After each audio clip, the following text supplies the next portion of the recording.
So here we go with scene 3 of Act 4.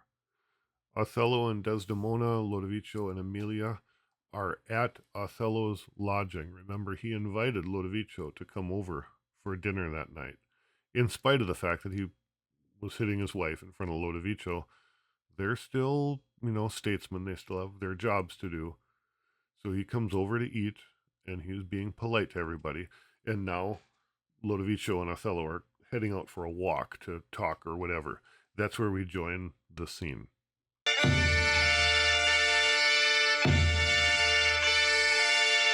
I do beseech you, sir, trouble yourself no further. Oh, pardon me, it will do me good to walk. Madam, good night.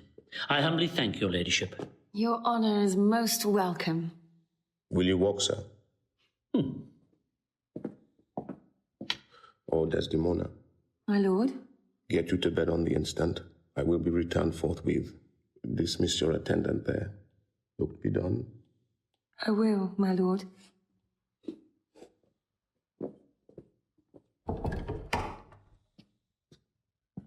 How goes it now? He looks gentler than he did. He says he will return incontinent. He hath commanded me to go to bed, and bade me to dismiss you. Dismiss me? It was his bidding. Therefore, good Emilia, give me my nightly wearing, and adieu. We must not now displease him. I would you had never seen him. So would not I. My love doth so approve him, that even his stubbornness, his checks, his frowns, prithee unpin me, have grace and favour in them. I have laid those sheets you bade me on the bed. All's one. Good faith, how foolish are our minds. If I do die before thee, prithee shroud me in one of those same sheets. Come, you talk. She tells Desdemona, or Desdemona tells Emilia, my husband said that you should go. He'll be home soon. He wants to be alone with me. And when Emilia says, I wish you'd never seen that guy, Desdemona says, so would not I. I would not wish that I had never seen him, is what she means. Even if he's angry at me, I find grace in his looks on me, right? So she puts the sheets on the bed, and then we get this Desdemona sort of pauses, and she says, oh, how foolish our minds. She has a thought, and she talks about the thought, which is, what if I die? That's a weird thing to think of. Well, if I die before you do, Emilia, shroud me in one of these bed sheets. Use my wedding sheets as my shroud. And Emilia says, oh, come on. Well, now she tells a story of like her childhood. She says she's going to talk about her mother's maid called Barbary. Now, Barbary is the Barbary coast of Africa, is the north coast of Africa. They call it the Barbary coast. And so the maid named Barbary, she may in fact have been a woman from North Africa, someone of Othello's race or group. We don't know. We don't hear that, but what we hear is that this woman had sort of a similar situation. Her husband got really angry at her, and she sang a song about it, is what she did. So we'll hear this sort of story and song. My mother had a maid called Barbary. She was in love, and he she loved proved mad and did forsake her. She had a song of willow. An old thing 'twas, but it expressed her fortune, and she died singing it.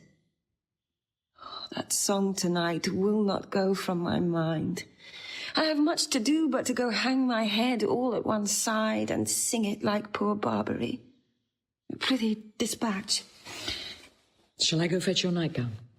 No, unpin me here. This Lodovico is a proper man. A very handsome man. He speaks well. I know a lady in Venice would have walked barefoot to Palestine for a touch of his nether lip. The poor soul sat sighing by a sycamore tree. Sing all the green willow on her bosom, her head on her knee. Sing willow, willow, willow. The fresh streams ran by her and murmured her moans. Sing willow, willow, willow. Her salt tears fell from her and softened the stones. Play by these. Sing willow, willow, willow. Prithee, hie thee, you're coming on. Sing all the green willow must be my garland. Let nobody blame him, his scorn I approve. Nay, that's not next. Hark, who is that knocks? It's the wind. I called my love false love, but what said he then? Sing willow, willow, willow. If I court more women, you'll couch with more men. So, get thee gone. Good night. Mine eyes do itch. Doth that bode weeping? 'Tis neither here nor there. I have heard it said so. Okay, so the song is, just a sad song about loss. But one of the lines in the song is sort of telling. If you let me do what I want, then you'll go do what you want. So it's just sort of an immoral spouse leads to another immoral spouse, and it goes on, is what that song is sort of saying. Oh, these men, these men. Dost thou in conscience think, tell me, Amelia, that there be women do abuse their husbands in such gross kind? There be some such, no question. Wouldst thou do such a deed for all the world? Why?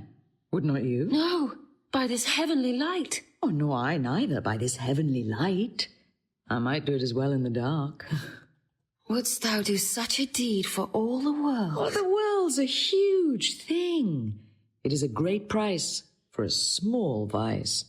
In troth, I think thou wouldst not. In troth, I think I should. And undo it when I'd done it. Marry, I would not do such a thing for a joint ring, nor for measures of lawn, nor for gowns, petticoats, nor caps, nor any petty exhibition. But for all the whole world, odds pity. Who would not make her husband a cuckold to make him a monarch? I should venture purgatory for it. Beshrew me, if I would do such a wrong for the whole world. Now, the comment here, would you do that for the whole world?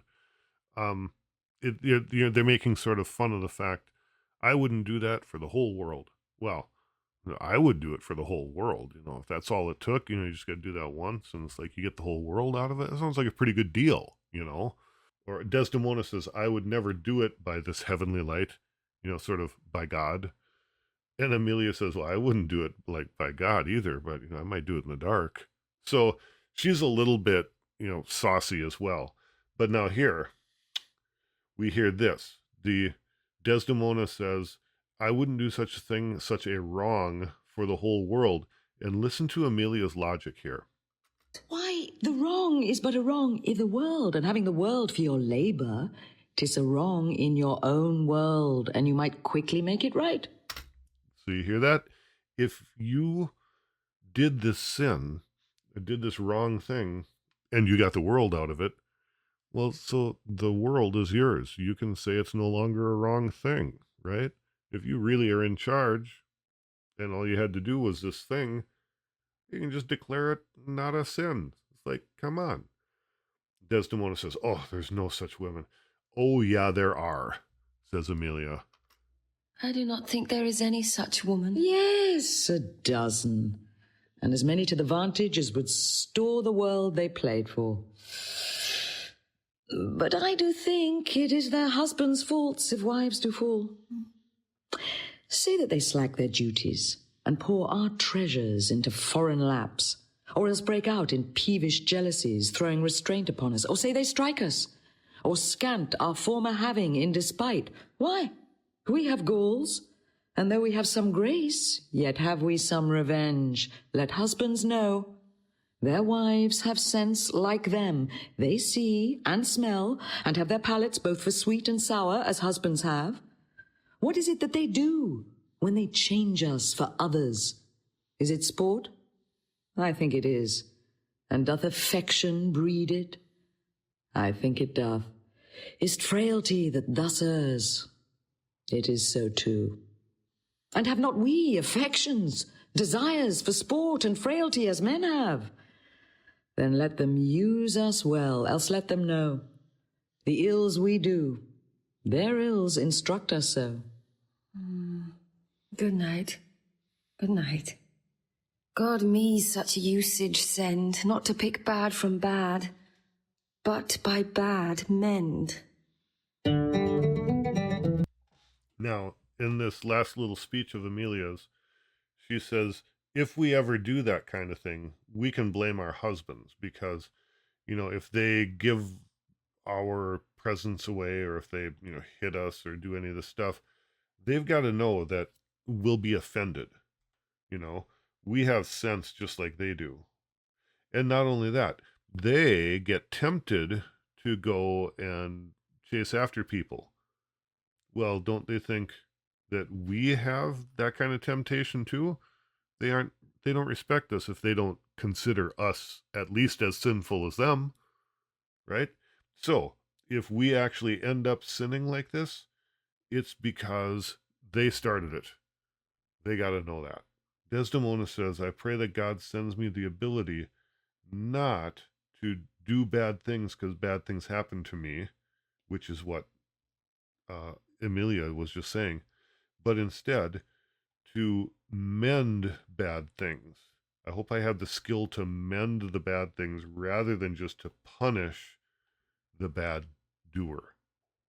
Now, here's an important thing. She's going to bed.